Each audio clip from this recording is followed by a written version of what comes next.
It is my last post of the year. Can you believe I only started Retail Media Breakfast Club in January this year?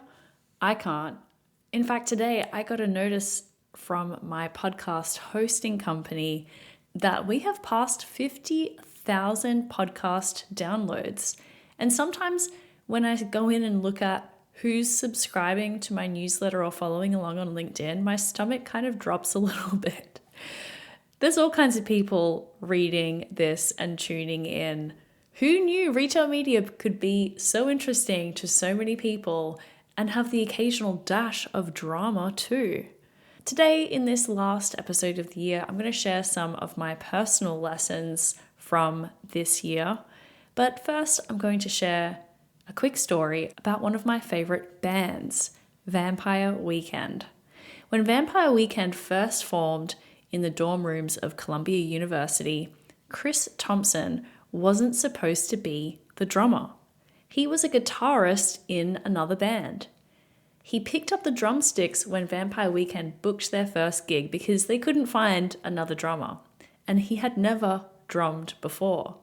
But he took what he knew from being a guitarist and got started. Vampire Weekend went on to have 3 number 1 albums in the US. And I feel like that is many of us in retail media. We didn't go to university for this. Most of us fell into it by necessity or curiosity, either coming from inside a retailer or from another era of ad tech, or like me, from working with brands on one specific advertising platform. Retail media might be a function that has emerged fairly recently, and it has certainly evolved rapidly in the last few years. But with AI, it's going to change right up again. And just like Chris Thompson, we're all just making it up as we go along. So with that in mind, I'm going to share 5 or 6 takeaways I've learned from running an independent daily or near daily newsletter and podcast. Let's jump in. So first of all, we are all beginners, just like Chris Thompson. There's really only a handful of people who have spent more than 10 years in retail media. Most of us come from somewhere else, from another part of ad tech, coming up through retail and veering into this weird world of advertising. I've learned that we all come with a sliver of expertise and experience that colors our understanding of the industry, and that we may not understand the motivations or perspectives of all of the other sides of the industry. For me personally, I had a huge blind spot around ad tech, and I've really had to stretch my brain in ways this year to understand that more. Prior to Retail Media Breakfast Club, I founded and owned for several years a marketing agency that was more or less devoted, at least in the initial years, to the Amazon platform. And Amazon doesn't really have any external ad tech besides some of the media buying technology that they integrate with on the front end. It's just Amazon all the way through, a fully custom built ad platform.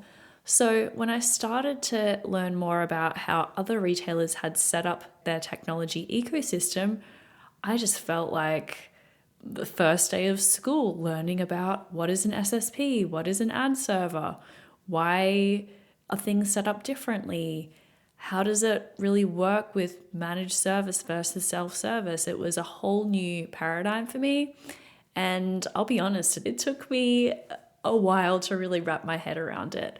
And I eventually put some diagrams together showing like the flow of funds from when a dollar gets bought on retail media to how it shows up on a page, just so I could understand it myself. I couldn't really find a diagram that really made sense to me that explained how that worked.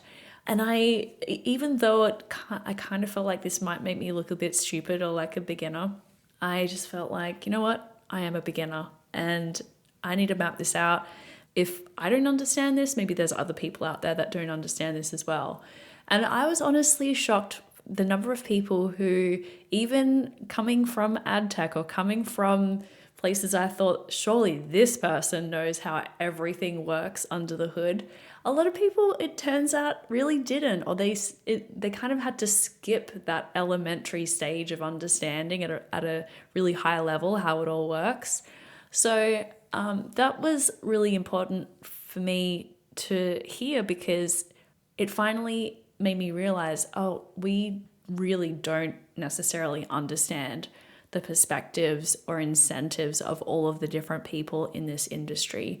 And so that's what I have endeavored to do this year, is sort of go around the horn, get the perspectives of different stakeholders and share them back with everyone, so that we can kind of have a little bit more empathy as to maybe why our counterparts behave the way that they do, why they make the decisions that they do. And I think if we can walk a mile in someone else's shoes, we can have a better relationship and we can have better outcomes.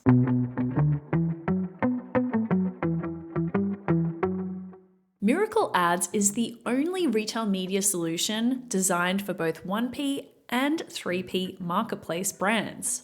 Why does that matter? Marketplace sellers demand a seamless advertiser experience that still offers full funnel ad formats. And retailers need a flexible solution that allows you to scale your media business. Learn more at miracle.com. That's MIRAKL.com. All right, moving on to the daily grind.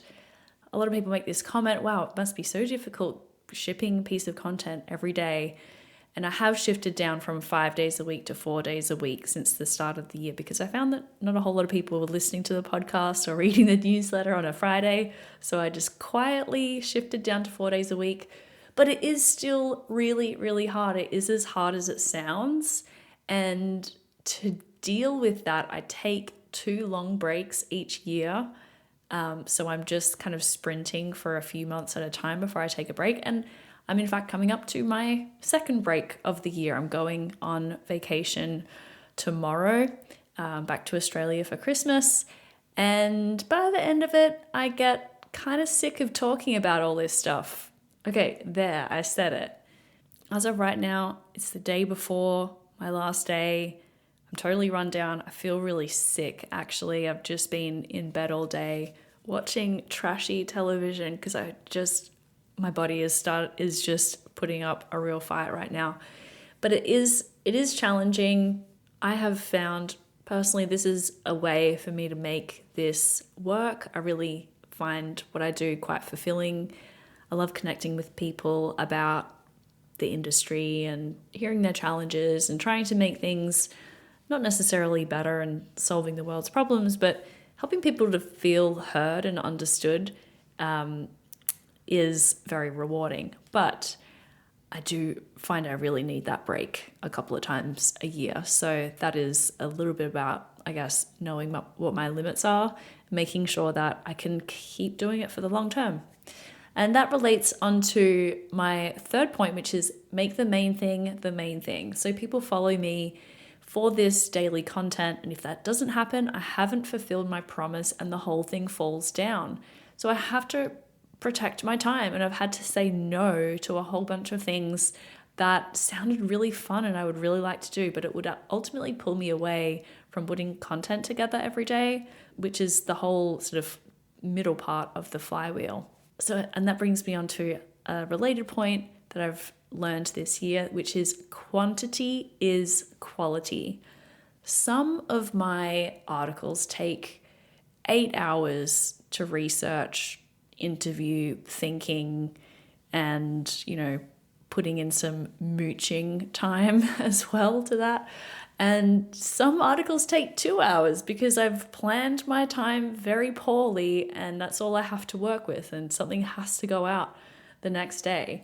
There seems to be less of a correlation between the time spent and the popularity of a post. I've also found in terms of quantity that the motion and the discipline of creating one or more pieces of content every day inevitably forces some inquiry on a topic, as you can imagine, if it's just kind of putting in the reps. Sometimes I have a breakthrough idea. Sometimes it's just the smallest, most incremental build on an existing idea. But the act of showing up every day creates momentum that careful planning months in advance of everything that I'm going to talk about never really could. Another point of discovery is that the gold is in the comments. I'm so pleased these days to get a lot of thoughtful comments on my content, and that means sometimes plenty of people disagreeing too. And although I would love to be able to put something fully formed and complete out there every day, the reality is, even if I had all the time in the world, I would never think of everything, know every angle, understand everyone's POV. So I love that when I post something in the morning, it often becomes the start of a bigger conversation. So I love that. I love this being a jumping off point for some bigger industry discussions. 2 more points. Second to last one is LinkedIn Live videos. This is something I've been experimenting with in the last quarter of 2025. This is really cool because, as you know, I don't do interview podcasts, but I have found doing these LinkedIn Lives is really fun because we can invite people along, get some live conversation going, get some engagement happening, and then that is sort of audience-formed content. So I was able to do a few of these at the end of 2025 and plan to do more next year, so stay tuned to that. And the final point is drama. Drama is great for engagement, but it is taxing on the psyche. I've had some really fun beefs this year. One of them being retail media is mid, where I got into a little tiff with Jason Goldberg. And then also the celebrity death match at Cannes with Colin Lewis and Andrew Lipsman. Tons of fun. And then I've also had some more serious disagreements. And I do have to consider each time, is this worth it? Is this a hill I'm prepared to die on? But on the other hand, I'm not here to make bland content. There is enough of that out there already. If everything was working great and everyone got along, there's no reason for me to be analyzing it. So that's a personal line that I've had to kind of figure out this year. So bringing this all together, I want to say thank you for tuning in to Retail Media Breakfast Club. Whether you've been here right from the beginning or you're just starting to tune in, thanks for coming along for the ride. And I just want to leave you with one little thought, which is I hope you have a wonderful holiday break. I hope you are kind to yourself. I hope in next year we are kind to ourselves, helpful to one another while we reinvent our industry. Catch you next year.